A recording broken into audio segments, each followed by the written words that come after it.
Estamos começando o programa Brasil em Debate, que é transmitido pela TV Câmara e a Rádio Câmara. Não há acordo no grupo de trabalho da Câmara destinado a analisar a partilha dos royalties do petróleo. O colegiado havia concordado que estados e municípios produtores de petróleo não teriam perdas em suas receitas de exploração de petróleo. O relator do grupo de trabalho, o deputado Carlos Zaratim, do PT de São Paulo, disse que esse princípio será mantido, mas ainda não há definição sobre o modelo de distribuição a ser votado em plenário. Para debater o tema, convidamos os deputados Alessandro Molon, do PT do Rio de Janeiro, e Júlio César, do PSD do Piauí. Deputado Alessandro Molon, como é que o senhor vê essa tarefa de chegar a um consenso a respeito de uma matéria que provoca tantos conflitos de interesse como esta? Olha, eu acho que é uma tarefa da maior importância, uma tarefa difícil, mas uma tarefa necessária. No fundo, cabe agora à Câmara conseguir realizar aquilo que, no meu entendimento, o Senado não conseguiu, que é de encontrar uma solução que pacifique, que unifique o país, que garanta, sim, mais recursos para os estados e municípios não produtores, o que eu acho que é justo, afinal de contas, o tamanho das reservas descobertas no Brasil com o pré-sal faz com que, com essa grande riqueza, outros estados e municípios queiram também participar da distribuição dessa riqueza. Mas isso precisa ser feito de uma forma em que se protejam os direitos naturais, legítimos, originários dos estados e municípios produtores. De forma que não é fácil, mas eu acho que é necessário e eu acho que, apesar dos impasses, a realização desse debate no grupo de trabalho vai acabar trazendo um saldo muito positivo para a Câmara. Eu ainda mantenho as esperanças de conseguir construir uma saída consensual. Deputado Júlio César, o senhor representa os estados não produtores, o senhor do Piauí. O senhor acredita, como deputado Alessandro Molon, na hipótese do acordo entre estados produtores e não produtores? Eu acredito porque cada dia mais nós estamos avançando, mostrando a realidade do Brasil. O grande problema dos atuais confrontantes, e é bom que se diga o Rio de Janeiro, nada produz de petróleo, é a plataforma continental, e pela Constituição ela pertence à União. Foi uma lei que atribuiu o Estado confrontante como se produtor fosse, e é esta lei que nós queremos mudar. Em relação à atual receita e o critério, nós queremos mudar. E mudar, eu que apresentei o primeiro projeto de royalties há 6 anos, eu queria mudar tudo. Depois eu fui me conscientizando que não poderia inviabilizar já a receita consolidada daqueles estados, porque senão criaria sérios problemas, até porque alguns estados venderam receita futura para negociar suas dívidas. Nós estamos de acordo que o Rio e Espírito Santo, os estados que recebem hoje do mar, porque o de terra não se muda, não se está tratando de mudar critério do royalties do petróleo em terra, então o do mar seja distribuído pelo critério que nós, há 6 anos, instituímos, que é consagrado e aceito, que é o critério do Fundo de Participação dos Municípios para os municípios e do FPE, que apesar de ter sido julgado inconstitucional porque estava congelado, mas vai ter um outro critério, o critério que substitui o atual, que vai ser votado pelo Congresso Nacional. Então, nós estamos avançando, mostrando as contas, preservando o direito. O relatório vital do Rego, ele prevê que a base de cálculos seja 2010. Eu próprio já evoluí para que seja 2011. E, a partir daí, distribuir o excedente com os outros estados excluídos do atual critério de distribuição. O Rio não vai perder nada, o Espírito Santo não vai perder nada, mantém-se o que ele recebeu até 2011, e a partir de 2011 os excedentes sejam distribuídos a todos os excluídos pelo critério, como falei, do FPE para o Estado e do FPM para os municípios brasileiros. Agora, essa é uma grande riqueza, porque o que os técnicos, os especialistas estimaram é que no pré-sal existam reservas de petróleo da ordem de 70 a 100 bilhões de barris, o que transformaria o Brasil numa potência petrolífera mundial, um dos maiores, dos detentores das maiores reservas do mundo. Não é verdade? É verdade. Então, isso é um fator importante a se considerar nesse debate. Quer dizer, o Rio de Janeiro é um estado confrontante, como lembrou o deputado Júlio César. Eu chamei de produtor. O senhor fez bem, chamou certo. Mas de qualquer maneira, confrontante porque os portos estão no Rio de Janeiro, em Macaé, por onde se escoa tudo, não é verdade? Grande parte. Grande parte.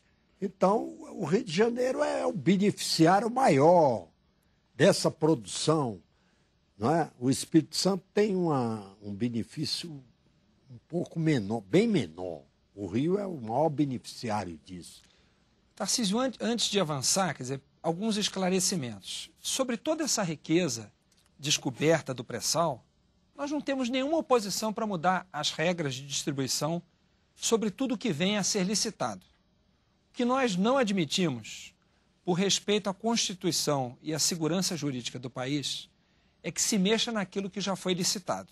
Portanto, tudo que foi descoberto e ainda não foi licitado, ou tudo que ainda virá a ser descoberto, não temos nenhuma oposição de discutir uma regra mais benéfica para os estados e municípios não produtores. Não há desacordo nisso. Ao contrário, eu mesmo apresentei na última reunião do grupo de trabalho uma proposta ainda melhor para os estados e municípios não produtores do que a do Vital do Rego sobre os campos não licitados. O que nós não concordamos é mexer naquilo que já foi licitado. E eu acrescentaria um ponto. Quem conhece Macaé, se a TV Câmara fizer uma reportagem sobre Macaé, vai ver que quando se fala em beneficiado, na verdade, as externalidades da produção de petróleo normalmente são externalidades negativas, por uma série de razões. A concentração que produz de pessoas exige construção de rede de saneamento, de escolas, de hospitais, pavimentação de rua, iluminação, segurança pública e assim por diante. Portanto, a indústria do petróleo, onde ela chega, de fato, ela atrai gente. E quando ela atrai gente, isso demanda um investimento enorme do poder público. E mais do que isso, e quando ocorrem os acidentes, como esse da Chevron, já a segunda vez que ocorre, qual é a natureza que é afetada? Há danos, né, ao meio ambiente. É evidente, isso prejudica a vida, a natureza e as riquezas desses estados produtores. Então, nós aceitamos discutir regras melhores para os não produtores? Aceitamos, desde que não afetem os contratos já feitos. E esse é o ponto focal da nossa divergência. Ainda assim, como se trata de uma questão que, para os não produtores, pelo que eu tenho visto, não é uma questão de princípio, os estados não produtores, pelo que eu tenho entendido, querem participar da riqueza descoberta no pré-sal, e eu acho isso mais do que razoável, e também não querem esperar 8 anos para que os recursos dessa receita cheguem. Eu também acho isso razoável. Portanto, eu estou estudando uma terceira proposta que garanta o respeito aos contratos já feitos, aos campos já licitados, mais benefícios para os não produtores e antecipação da receita para eles.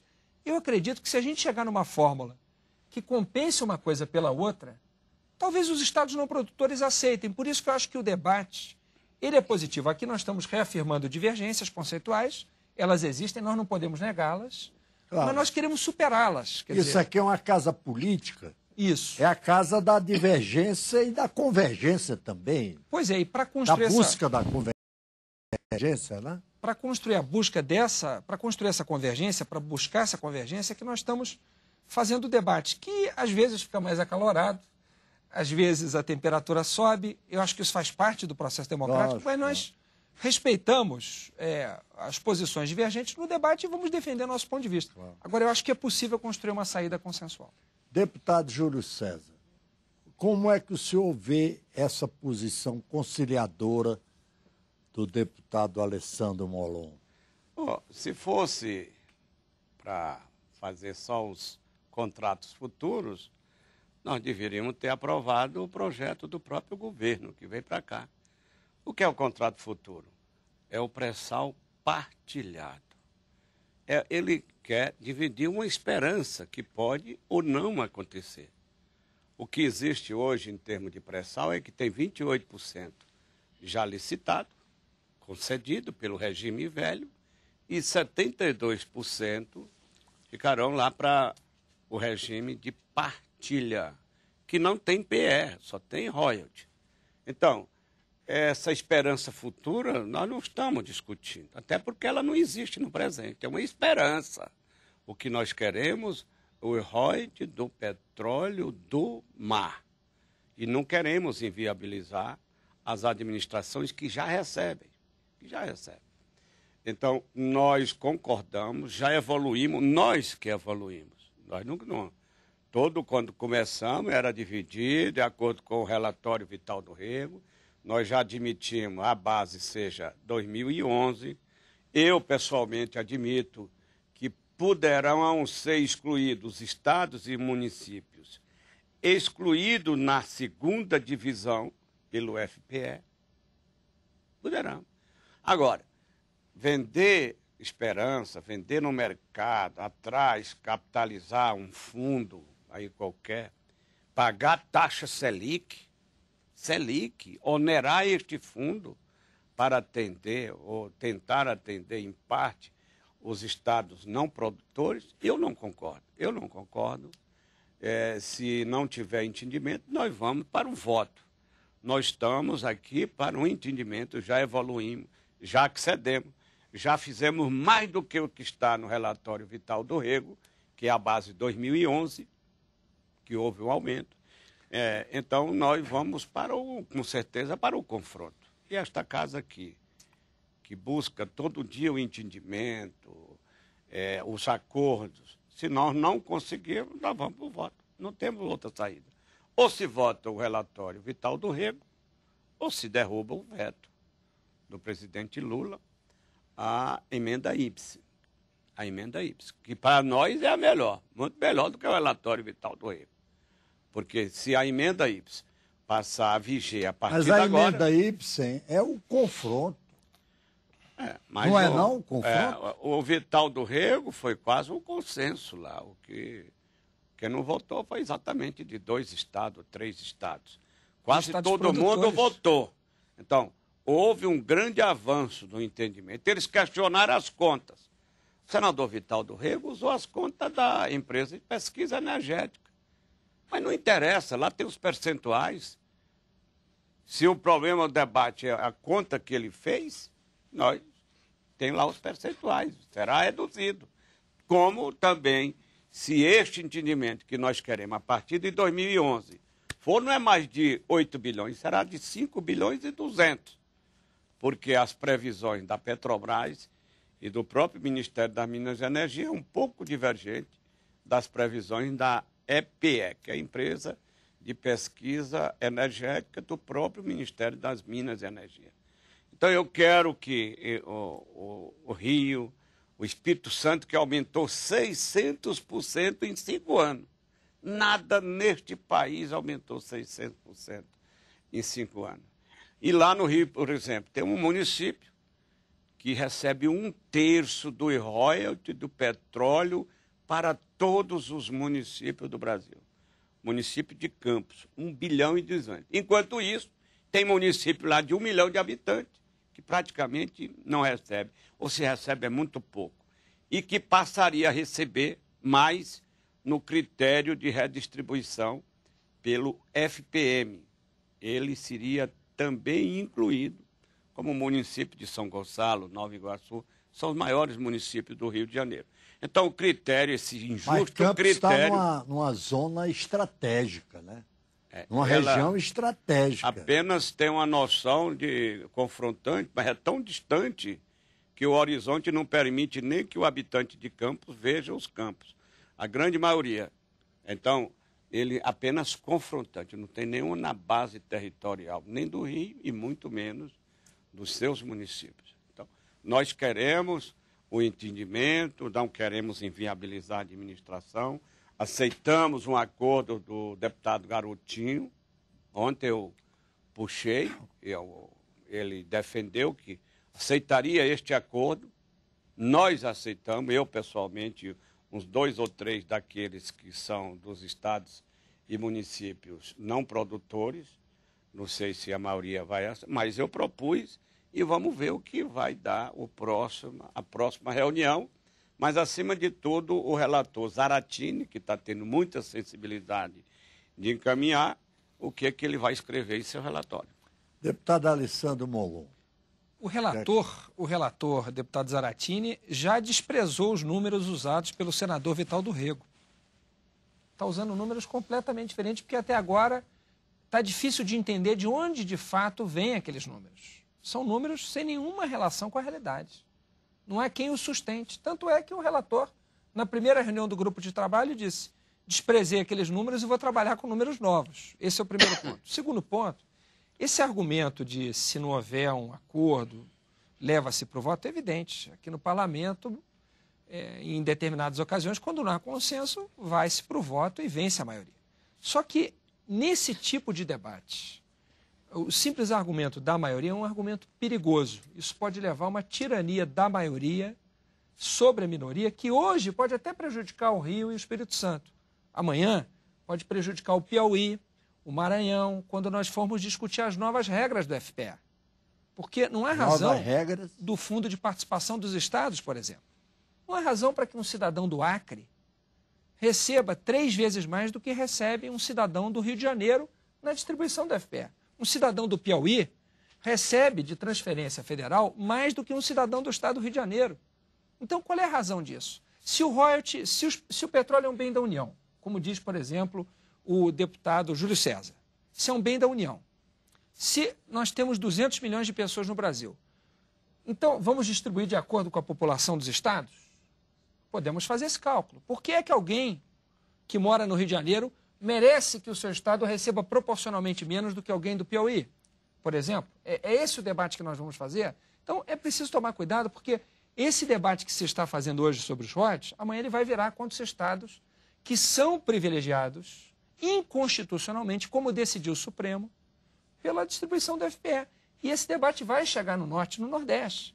Então, é preciso criar um método aqui no Congresso, no meu entendimento, que não faça com que esse tipo de questão, que tem repercussão federativa, na união de estados, no respeito de uns estados com outros, no desejo que nós temos de combater as desigualdades regionais. Então, já que nós temos outros objetivos, além da mera distribuição das riquezas nacionais, como nós queremos construir um país bom para todos, é preciso não usar esse argumento da maioria como último argumento, porque hoje ele pode beneficiar alguns estados, e amanhã esse mesmo argumento pode prejudicá-los. E aí como é que nós vamos fazer? Né? Quer dizer, a sua linguagem é uma linguagem conciliadora. O senhor quer um acordo, não quer o confronto, o conflito. Eu acho que é melhor para o Brasil. Não é bom para o Brasil que os royalties do petróleo sejam distribuídos de uma maneira, como aconteceu no Senado, em que os estados produtores foram massacrados. Isso não é bom para o Brasil. Nós precisamos distribuir a riqueza para os outros estados? Precisamos. É justo. Quando essa lei foi feita, não havia o pré-sal. Não se conhecia o pré-sal. Havia, mas nós não conhecíamos. Não sabíamos que existia o pré-sal. Então, é razoável que, mediante a descoberta do pré-sal, se crie uma nova regra, porque já que a riqueza é muito maior do que se imaginava, isso pode gerar um privilégio indevido para determinados estados. Eu compreendo isso e acho isso justo. Isso só tem que ser feito de uma maneira em que aquilo que já foi licitado seja de alguma maneira protegido e preservado, compensando os demais estados e municípios de alguma forma que eles também não se sintam lesados. Nós não queremos lesar ninguém. O Rio de Janeiro e o Espírito Santo não querem lesar ninguém. Querem apenas proteger os seus direitos e discutir uma regra de transição que garanta também benefício aos demais estados. E nós temos que fazer isso também quando for discutir o FPE, quando for discutir uma nova regra, eventualmente, para o FPM. Para quê? Para que a União saia fortalecida. Quando eu digo União, eu não me refiro ao governo federal. Eu me refiro à união dos estados, dos municípios, claro, a todo o país. A federação. A federação como um todo. Eu acho que é isso que, em última instância, a gente deve proteger no meio dessa discussão sobre a roda. Nosso tempo está esgotado. O senhor quer dizer alguma coisa, deputado Júlio César? Quero. Olha, com todo o respeito que eu tenho ao deputado Molon, ele defende o seu estado e está no papel dele, eu quero discordar de algumas coisas. Veja bem, ele quer que se divida o royalty futuro. Não tem licitação, ninguém sabe quando vai acontecer. A Petrobras, cada ano que passa, agora diminui os seus investimentos. A projeção para chegar a todo o limite do pré-sal é de 600 bilhões de dólares.